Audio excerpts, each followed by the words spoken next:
Aracataca es el lugar original de García Márquez, el pueblo que se transformó en Macondo. Y aunque sabemos que existen tantos Macondos como lectores de 100 años de soledad, en este episodio nos internamos en la Aracataca de la niñez del escritor, quien de la mano protectora de su abuelo conoció la historia y la fantasía de la región. Este primer episodio, que hemos llamado De la mano del abuelo, está narrado por Antonio Arévalo, escritor e investigador literario, quien durante los últimos 5 años ha seguido los pasos del escritor por las ciudades donde vivió y escribió su obra. Bienvenidos a esta serie podcast, Gabo entre la ciudad y la ficción.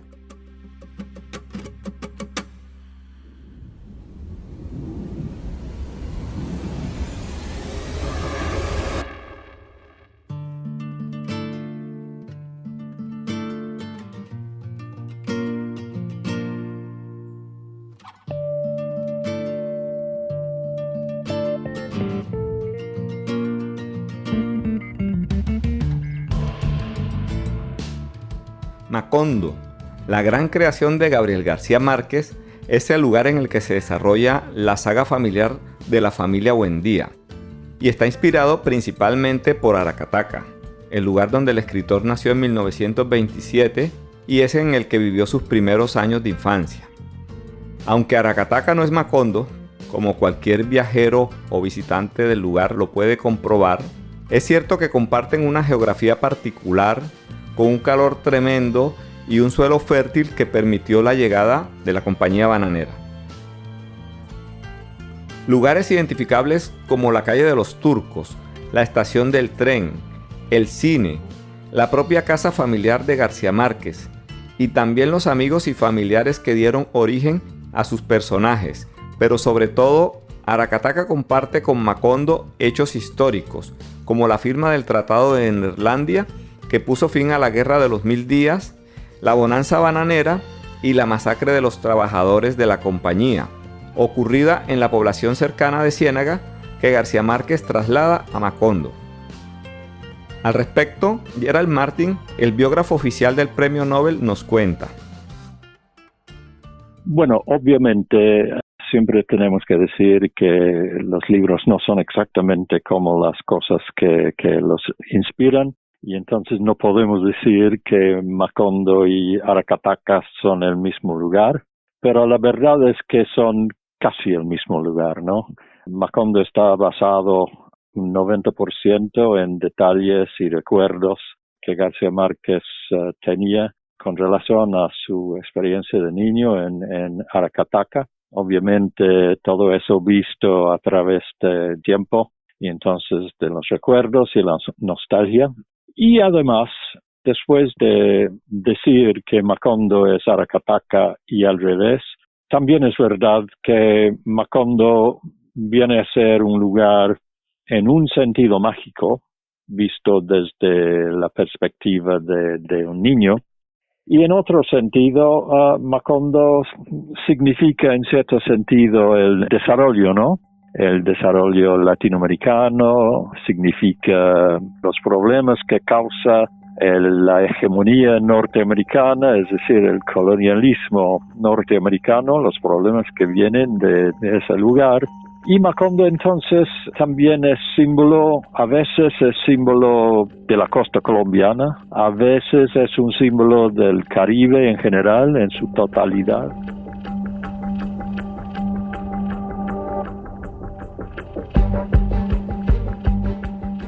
Pero sobre todo, Aracataca como lugar reconocible de la geografía colombiana y Macondo como lugar ficticio de la literatura universal comparten un periodo determinado de tiempo y una historia común en el que Aracataca y Macondo viven su esplendor y luego su decadencia, gracias a la llegada de la compañía bananera. Así lo refiere García Márquez cuando Elena Poniatowska, en una entrevista de 1973, le pregunta: ¿y Aracataca es Macondo?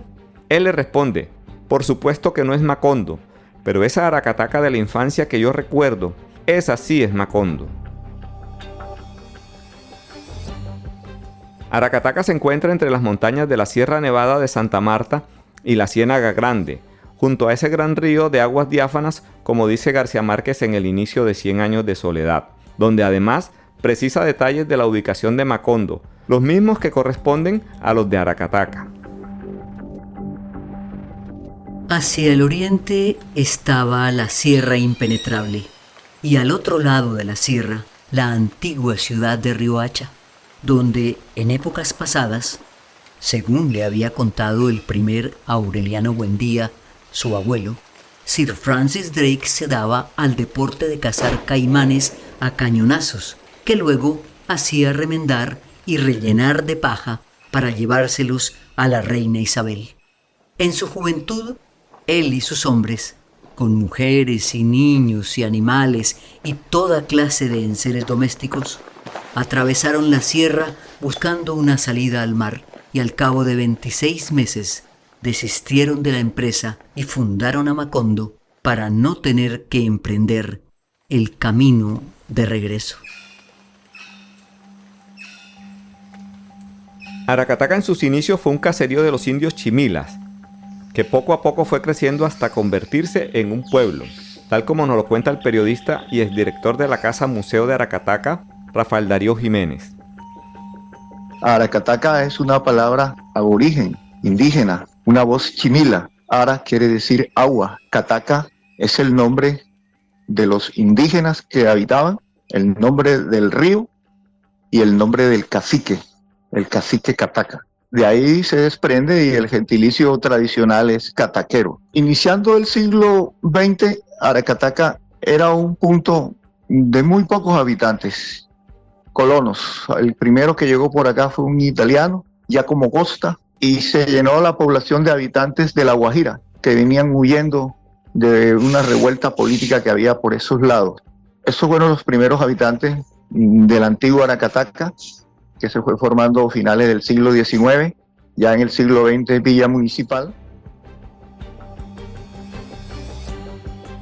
En ese lugar caliente y perdido de los destinos del país, nació Gabriel José García Márquez, un escritor con la sensibilidad y el talento para convertir sus recuerdos infantiles en una obra literaria, en la que funda Macondo para el mundo de esta manera.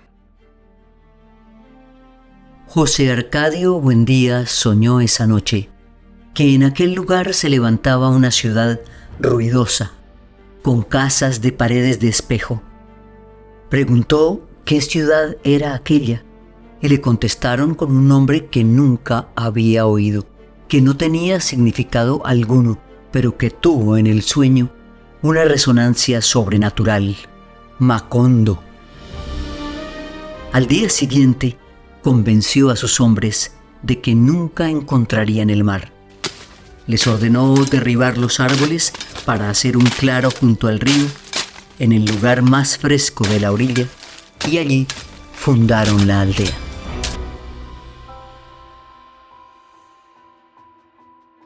La geografía particular de Aracataca, de suelos fértiles al lado de la Sierra Nevada, permitió que en 1889 la United Fruit Company se estableciera allí, y con ella la llegada de la llamada bonanza bananera. Este hecho significativo trajo el progreso y con él toda la idea de modernidad se concentró en el pequeño poblado, como no ocurrió en ningún otro lugar de la geografía colombiana. Rafael Darío Jiménez nos cuenta cómo fue la llegada de la compañía bananera y el arribo del tren a Aracataca. Entonces, era muy particular que estuviera la sierra, estuviera la ciénaga, estuviera el océano. Y más atrás de la ciénaga, como una serpiente inmensa, pasa el río Magdalena, una vertiente que alimenta a la ciénaga y a otras ciénagas de la región. Esa región fue descubierta por los norteamericanos, ya que ellos venían desde Centroamérica con su famosa empresa bananera, ¿no? Y fueron de país en país hasta llegar a Panamá. Recordar que Panamá perteneció a Colombia. Allá hicieron los primeros inicios cultivos. Luego pasaron acá a la zona bananera, cerca a Ciénaga, y descubrieron que sí, aprobaron que las tierras eran muy fértiles para producir el banano. Ahí es cuando planean terminar una idea que tenían la Liga Costeña, los samarios y barranquilleros, del tren, ¿no? había un tren que estaban construyendo acá entre Santa Marta y Ciénaga y lo extendieron hacia Sevilla, un municipio, un punto de la zona bananera, y de ahí lo extendieron hasta Aracataca en 1905. Este famoso tren amarillo que transportaba el banano al puerto de Santa Marta llegaba 2 veces por día a Aracataca, trayendo noticias, el correo, trabajadores, también las películas de la semana, pero sobre todo llevó una gran variedad de culturas, porque atraídos por el dinero de la compañía llegaron gente de todas partes, los habitantes del interior del país, los llamados cachacos, de otros departamentos del Caribe, de Panamá, de las Antillas y de países europeos, además de los propios gringos que administraban la compañía.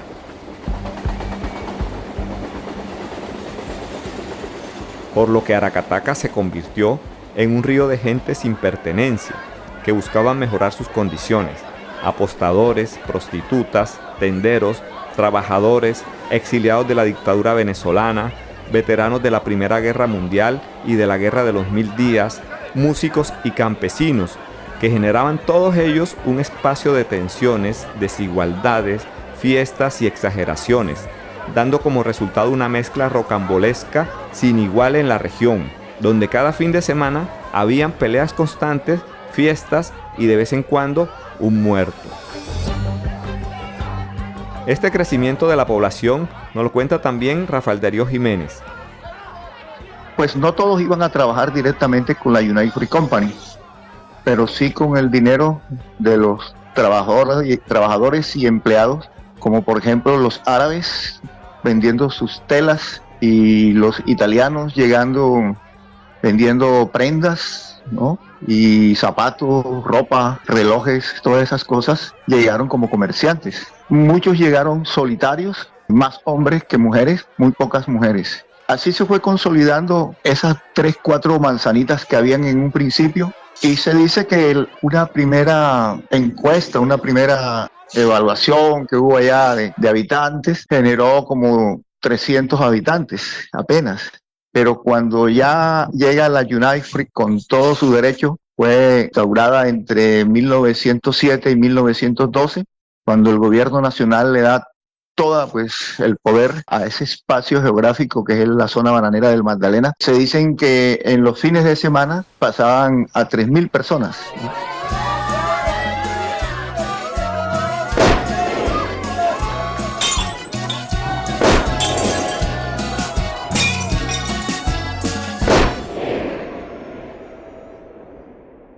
La abuela materna de García Márquez, Tranquilina Iguarán, bautizó a esta oleada de gente que llegaba a Aracataca como la hojarasca, nombre que tomó García Márquez para su primera novela, que empezó a escribir a los 23 años.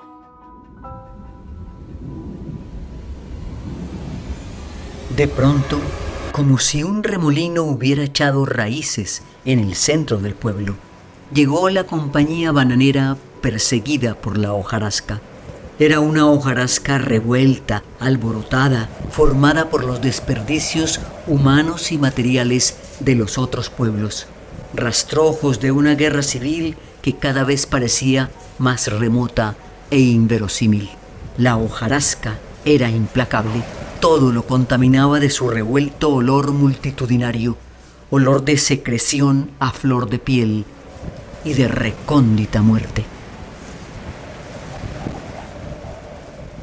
En medio de esa hojarasca que fatigaba a Aracataca, llegó en el tren del mediodía, en 1910, el coronel Nicolás Ricardo Márquez Mejía, el que sería el abuelo materno de García Márquez.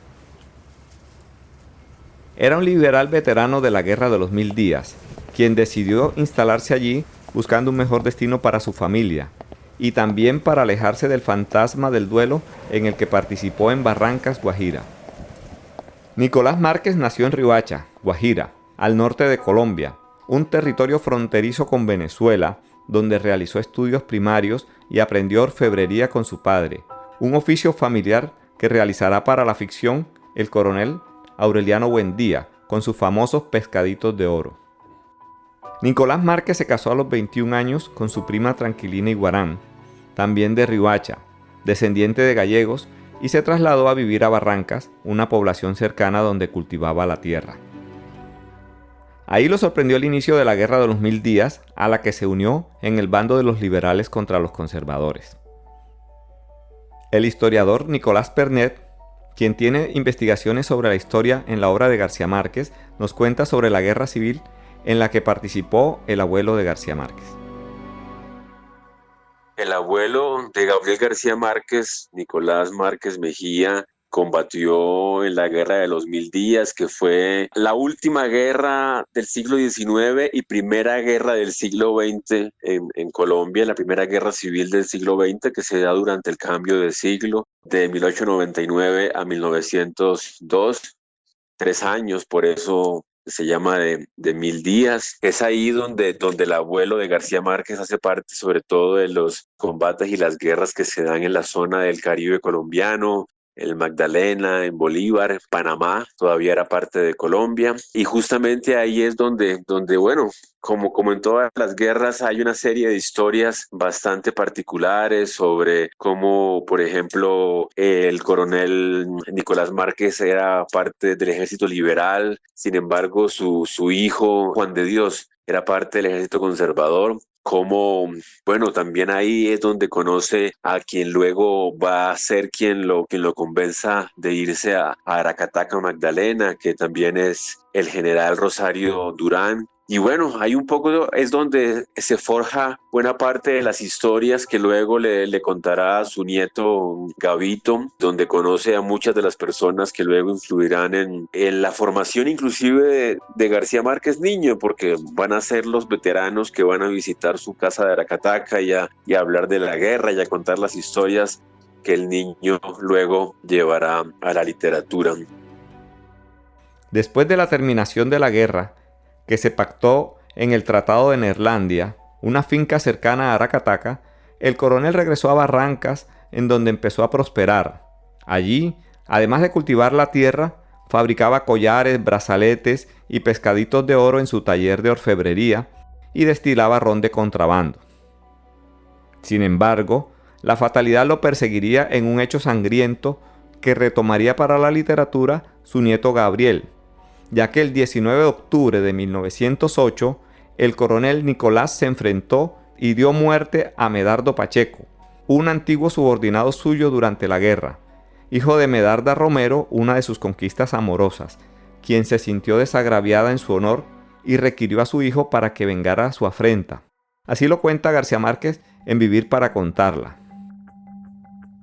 El drama fue en Barrancas, un pueblo pacífico y próspero en las estribaciones de la Sierra Nevada, donde el coronel aprendió de su padre y su abuelo el oficio del oro, y a donde había regresado para quedarse cuando se firmaron los tratados de paz. El adversario era un gigante 16 años menor que él, liberal de hueso colorado, como él, católico militante, agricultor pobre, casado reciente y con 2 hijos, y con un nombre de hombre bueno, Medardo Pacheco. Quienes conocieron el hecho aseguran que Medardo Pacheco no quería enfrentar al coronel, pero su madre lo instigó diciéndole: «Esta calumnia hay que lavarla con sangre, hijo mío, no hay otro modo. Y si no vas a buscarlo tú, me va a tocar ponerme tus pantalones y a ti ponerte mis tildas». Medardo insultó públicamente al coronel, por lo que el duelo quedó anunciado y el coronel se preparó en los siguientes 6 meses. Vendió la finca familiar, canceló sus deudas y le avisó a Medardo Pacheco que se armara porque llegaría la hora de arreglar sus asuntos. Es así como el lunes 19 de octubre de 1908, el último día de la semana de las fiestas de la Virgen del Pilar, el coronel de un disparo dio muerte a Medardo Pacheco. Así lo cuenta en la ficción García Márquez en 100 años de soledad. Furioso, exaltado por la sangre de su animal, el perdedor se apartó de José Arcadio Buendía para que toda la gallera pudiera oír lo que iba a decirle. «Te felicito», gritó. «A ver si por fin ese gallo le hace el favor a tu mujer». José Arcadio Buendía, sereno, recogió su gallo. «Vuelvo enseguida», dijo a todos, y luego a Prudencio Aguilar: «¿Y tú? anda a tu casa y ármate, porque te voy a matar. 10 minutos después volvió con la lanza cebada de su abuelo. En la puerta de la gallera, donde se había concentrado medio pueblo, Prudencio Aguilar lo esperaba. No tuvo tiempo de defenderse. La lanza de José Arcadio Buendía, arrojada con la fuerza de un toro y con la misma dirección certera con que el primer Aureliano Buendía exterminó a los tigres de la región, le atravesó la garganta.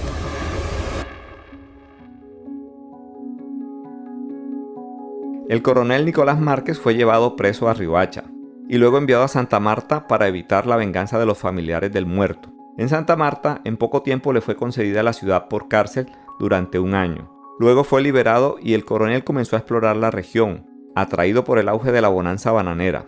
Gracias a sus contactos con otros líderes de la guerra, decide instalarse en Aracataca. En 1910 se inicia como recolector de impuestos y después como tesorero, convirtiéndose en poco tiempo en un respetado miembro de la sociedad de Aracataca. Hay que establecer que la llegada del abuelo a Aracataca tuvo como origen el duelo que sostuvo en Barranca, al igual que la fundación de Macondo en 100 años de soledad tiene su origen en un duelo también, el que sostiene José Arcadio con Prudencio Aguilar. Y aunque las circunstancias son distintas, el hecho es el mismo. El duelo produce un éxodo familiar a una nueva tierra y un dolor constante en el vencedor. El coronel se instala con su mujer Tranquilina, sus 3 hijos, su hermana y con 2 indios que había comprado en La Guajira, construyendo una gran casa que se constituirá en un recuerdo imborrable en la mente de García Márquez. Así lo dice en El olor de la guayaba a su amigo Plinio Apuleyo, cuando éste le pregunta sobre su propósito al escribir 100 años de soledad.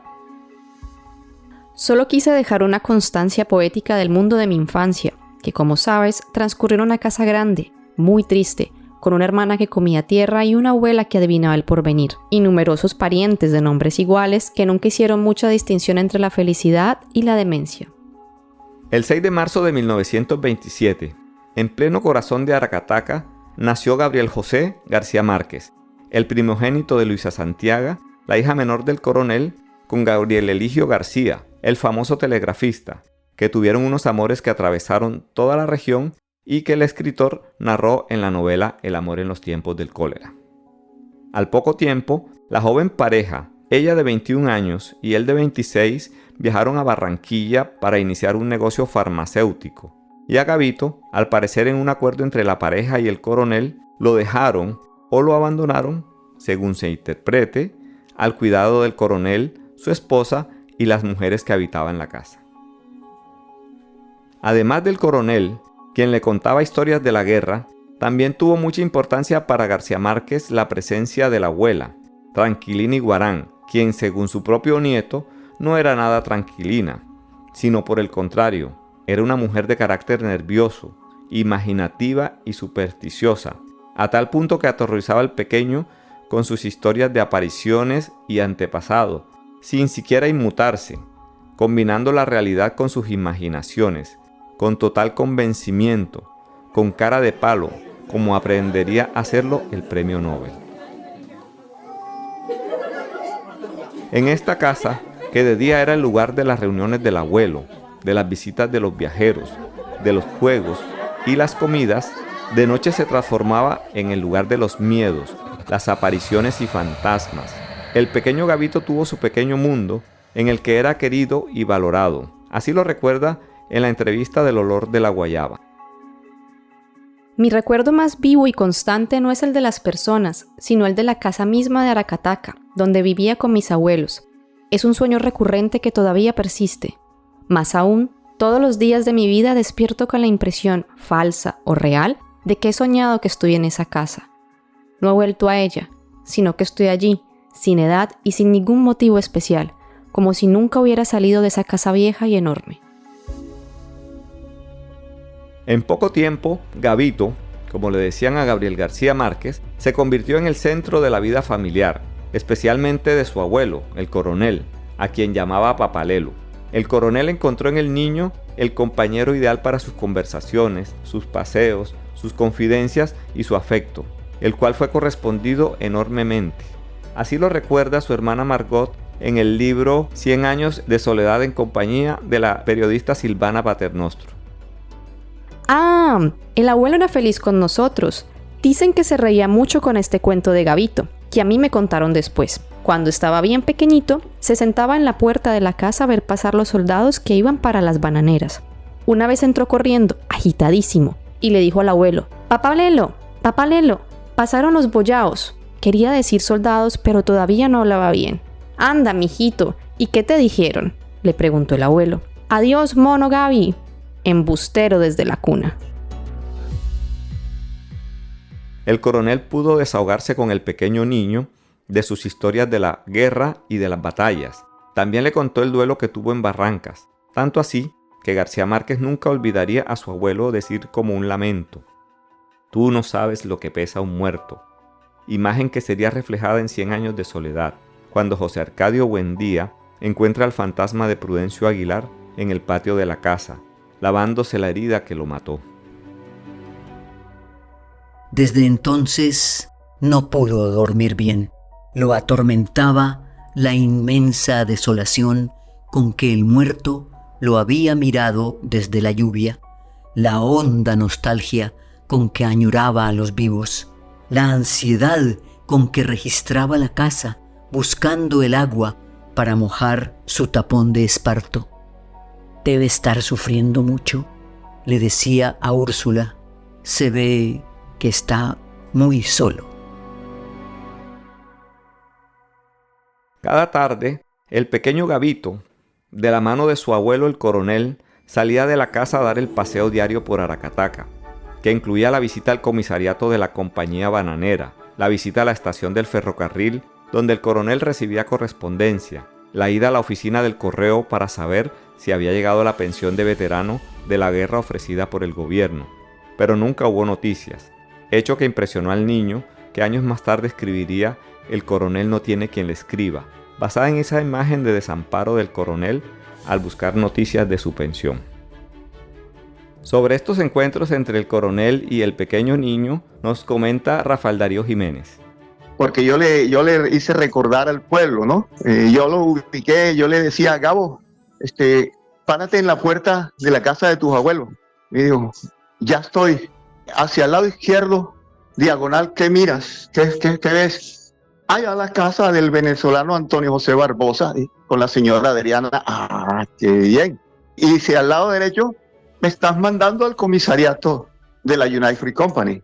¡Ajá! Y si sigo hacia allá, hacia la vía férrea, por donde el coronel Vizcaíno y donde el señor Atilano Ortiz. Exacto. Y si miro hacia atrás, digo: me estás mandando hacia el río.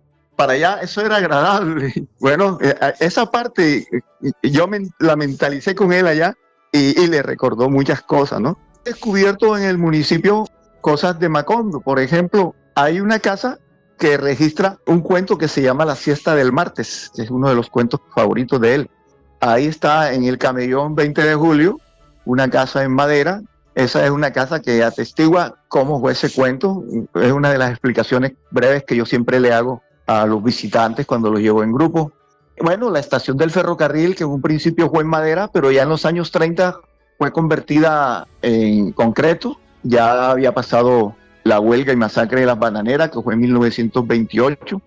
Ese pequeño pueblo que conoció García Márquez de niño, con 2 teatros, donde el abuelo lo llevaba, porque según le contó Gabriel García Márquez en La Habana, Cuba, a Eduardo Máceles da Conte, el escritor que era nieto del italiano da Conte, le explicó que el abuelo recibía unos pases de cortesía del italiano da Conte para que llevara a su nieto al teatro. Y García Márquez dice que sí recuerda esos momentos y que siempre terminaba dormido en el teatro. El abuelo lo llevaba cargado a la casa. La imagen del niño llevado de la mano de su abuelo acompañará a García Márquez toda su vida y se convertirá en recurrente en sus diferentes libros. Así se lo contó a Elena Poniatowska en una entrevista en 1971. La imagen inicial de 100 años de soledad, que es la del viejo que lleva al niño a ver el hielo, ya estaba en la primera tentativa que intitulé La casa. Y después, al releer mi obra, la encontré también en la hojarasca, cuando el abuelo llevaba al niño al entierro. Esta imagen del abuelo llevando al niño a conocer cosas la tengo perfectamente identificada, porque mi abuelo me llevaba a mí a conocer todo lo que llegaba a Aracataca. Entonces a mí me parecía fascinante ir todos los días de la mano de mi abuelo a la llegada del tren a las 11 de la mañana. Así es que se me quedaron toda clase de imágenes, pero la más vívida y la que más se repite siempre es la del viejo que lleva al niño de la mano. El abuelo es quien lleva a Gabito a conocer el hielo, algo muy importante en un lugar tan caluroso como Aracataca, y que resonará en la imaginación del niño, que años después convertirá este hecho en un momento fundamental de su obra más conocida, cuando los gitanos llevan este invento a Macondo. Al ser destapado por el gigante, el cofre dejó escapar un aliento glacial. Dentro solo había un enorme bloque transparente, con infinitas agujas internas en las cuales se despedazaba en estrellas de colores la claridad del crepúsculo. Desconcertado, sabiendo que los niños esperaban una explicación inmediata, José Arcadio Buendía se atrevió a murmurar: «Es el diamante más grande del mundo». «No», corrigió el gitano, «es hielo». José Arcadio Buendía, sin entender, extendió la mano hacia el témpano, pero el gigante se la apartó. «5 reales más para tocarlo», dijo. José Arcadio Buendía los pagó y entonces puso la mano sobre el hielo y la mantuvo puesta por varios minutos, mientras el corazón se le hinchaba de temor y de júbilo al contacto con el misterio. El cine, otra de las grandes pasiones que acompañarán al escritor toda su vida, también nació en Aracataca, en la sala del teatro de Antonio da Conte, un inmigrante italiano que se estableció allí, al igual que tantos otros, atraído por la bonanza del banano. Su descendiente, Eduardo Marceles da Conte, crítico de arte y escritor, nos cuenta esta aventura. Fíjate que yo lo conocí a Gabo, cuando lo conocí, él me dijo, tenemos que hablar. Digo, claro que sí. Entonces nos sentamos en un sofá, ahí en el Hotel Habana Riviera. Y le digo, Gabo, yo me llamo Eduardo Marceles da Conte. Me dice, ¿tú eres de los da Conte de Aracataca? Digo, sí. Y pega un grito que a mí me asustó. Y dice, ahora sí se jodió esta vaina. 2 cataqueros en La Habana. Total, me dijo, sentémonos allí. Nos sentamos en un sofá. Ahí fue donde me dijo que él sentía gran admiración, respeto y gratitud hacia mi abuelo, al punto que cuando él estaba escribiendo 100 años de soledad, decidió introducir un personaje que era un inmigrante italiano que llegaba a Macondo. Y así lo hizo. Y empezó a hablar de Antonio da Conte, alguien que tocaba la pianola y que era muy enamoradizo, pero bueno, pero dice, poco a poco, a medida que fue transcurriendo la novela, el personaje se me fue volviendo marica. Y él me dice, y no es que yo tenga nada en contra de los homosexuales, al contrario, yo soy muy amigo de muchos de ellos y los aprecio mucho. Pero, me dijo, yo me puse a pensar qué iría a decir tu tío Galileo da Conte, hermano de tu mamá, cuando leyeran la novela en Aracataca y vieran que ese personaje que se llama Antonio da Conte es un afeminado, cuando tu abuelo era todo menos eso. Pero el personaje, por circunstancias de la narrativa, tú sabes cómo es esa mecánica, me dijo. Le tuve que cambiar el nombre por Pietro Crespi, que era un afinador de piano que mi familia, mi mamá y yo habíamos conocido en Barranquilla, me dijo. Total, es que esa fue una de las cosas que me contó relacionada con mi familia. También me contó, o bueno, años después, cuando publicó el libro 12 cuentos peregrinos, yo me encontré con él en Cartagena y le pregunté, Gabo, ¿por qué utilizaste el nombre de mi tía Elena da Conte para tu cuento El rastro de tu sangre en la nieve? Me dice, hombre, Eduardo, hombre, es que, mira, cuando yo estudiaba en la escuela Montessori, había una niña de mi misma edad, bellísima, bellísima. Ella blanca, rubia, de un pelo largo, inquieta, que corría y los muchachos corrían detrás de ella, nena da conte, nena da conte, nena da conte. Y yo me enamoré de ella. Pensaba dentro de mí, yo me casaría con esa chica. Ahora que crezca le voy a decir que se case conmigo. Pero mi papá tuvo la mala idea de sacarme de Aracataca casi a los 10 años de edad. Y me trajo a Barranquilla, me llevó a Barranquilla y ahí terminó pues mi experiencia, cuando todo lo que yo aprendí hasta ese momento, lo aprendí en Aracataca. Aracataca tenía todas las actividades de una ciudad grande, que incluían fiestas los fines de semana, festividades religiosas y carnavales, en los que llegaron músicos de la provincia, incluidos los cantantes e intérpretes de música de acordeón, que para entonces no se llamaba música vallenata. Y Gabito, el niño siempre curioso, conoció a uno de estos músicos que dejó profunda huella en el niño, tanto así que se aficionó a esta música que lo acompañaría toda su vida, según nos lo cuenta el propio escritor en Vivir para contarla. En Aracataca, cuando yo tenía la pasión de que me contaran cuentos, vi, muy niño, el primer acordeonero. Y recuerdo haberlo visto la primera vez porque era un viejito que estaba sentado en una especie de feria que había en Aracataca y tenía el acordeón puesto en el suelo al lado de él, y yo no sabía qué instrumento era, qué cosa era eso. Y me quedé ahí esperando a ver qué era, hasta que de pronto él sacó su acordeón y ahí conocí el acordeón. Lo vi. Y entonces el hombre empezó a cantar un cuento, a contar una historia. Este hecho, en apariencia anecdótico, es de gran importancia porque muestra la sensibilidad del niño, que ya desde entonces estaba nutriéndose de la cultura popular de su región y de la calidad poética de los cantos, elementos importantes que van a formar parte de la obra del escritor. Tanto así que recoge la leyenda de Francisco el Hombre, un juglar campesino, y la incorpora a Macondo. Así nos lo cuenta el escritor y periodista Alberto Salcedo Ramos. García Márquez dice en 100 años de soledad que Francisco el Hombre tenía más de 200 años, imagínate. El mito real de Francisco el Hombre dice que Francisco el Hombre iba un día en su burro y de pronto se topó de frente con el diablo. El diablo no lo intimidó, pues trató como de amenazarlo, de intimidarlo, y Francisco el Hombre le propuso un duelo de acordeón. En ese duelo, bueno, el diablo tocó unas tonadas con el acordeón, y luego Francisco el Hombre tocó el credo, dice el mito que al revés. Nunca he podido saber cómo es un credo al revés, si fue que invirtió las notas musicales, si fue que cantó la parte final del credo al principio y la parte del principio al final. Nadie me ha podido explicar cómo diablos es cantar el credo al revés. El caso es que, según el mito, Francisco el Hombre tocó el credo al revés y el diablo huyó despavorido. Hasta ahí llega el mito, ¿no?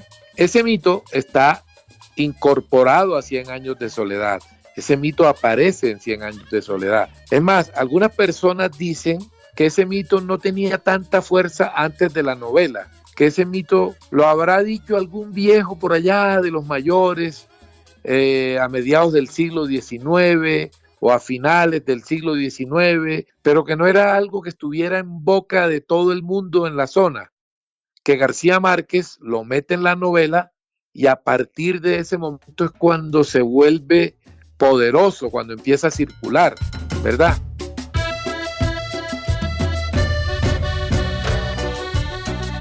Meses después, volvió Francisco el Hombre, un anciano trotamundos de casi 200 años, que pasaba con frecuencia por Macondo, divulgando las canciones compuestas por él mismo. En ellas, Francisco el Hombre relataba con detalles minuciosos las noticias ocurridas en los pueblos de su itinerario, desde Manaure hasta los confines de la Ciénaga. De modo que si alguien tenía un recado que mandar o un acontecimiento que divulgar, le pagaba 2 centavos para que lo incluyera en su repertorio.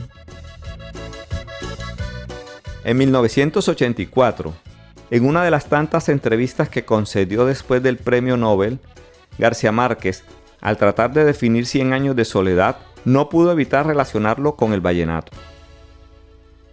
¿Qué es 100 años de soledad? Pues no es más que un vallenato de 450 páginas, realmente eso. Lo que hice con mi instrumento literario es lo mismo que hacen los autores de vallenato con sus instrumentos musicales, solo que yo lo hice con unas posibilidades literarias más evolucionadas, porque una novela es un producto más culturalizado, pero el origen es el mismo.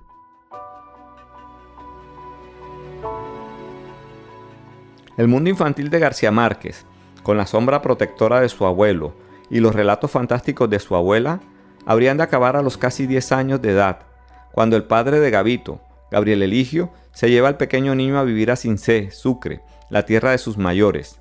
Algunos dicen que para evitar que el niño viera morir a su abuelo, quien se encontraba enfermo y que efectivamente moriría en pocos meses, dejando un gran vacío en el niño, esa soledad de la que tanto escribiría. Gerald Martin, el biógrafo oficial del Premio Nobel, nos cuenta.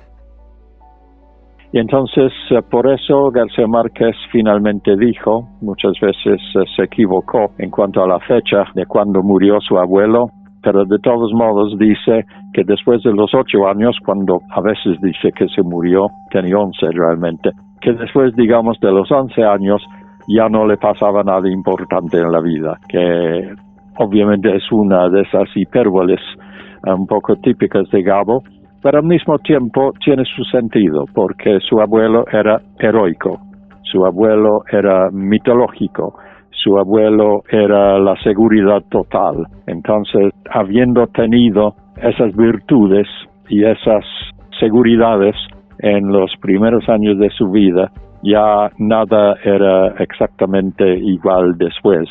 Indudablemente fue una influencia enorme Nicolás Márquez sobre su nieto. Ambos tuvieron mucha suerte. Gabo porque tenía un abuelo admirable desde su punto de vista que nunca lo defraudó, y el abuelo porque pertenece a la historia. Todo el planeta, exagerando un poco también, todo el planeta sabe quién fue el coronel Nicolás Márquez, y obviamente es el primero de todos los coroneles que están en la obra de García Márquez.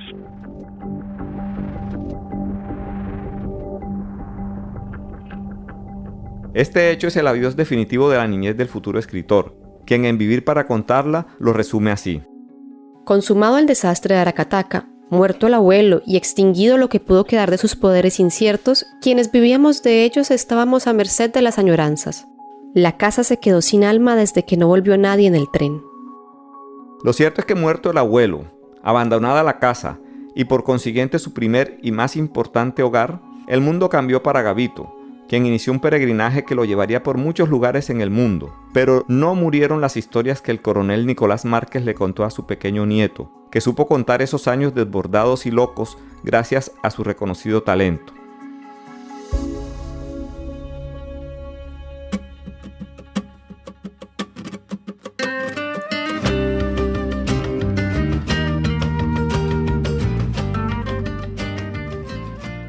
Esta serie de podcast, Gabo, entre la ciudad y la ficción, es gracias al Programa Nacional de Estímulos del Ministerio de Cultura de Colombia, una producción a cargo de Antonio Arévalo y Juan David Escorcia. En la locución, Sara Lucía Osa. Agradecimientos especiales a Judith Sarmiento y a las personas que hicieron parte de este relato por medio de su testimonio.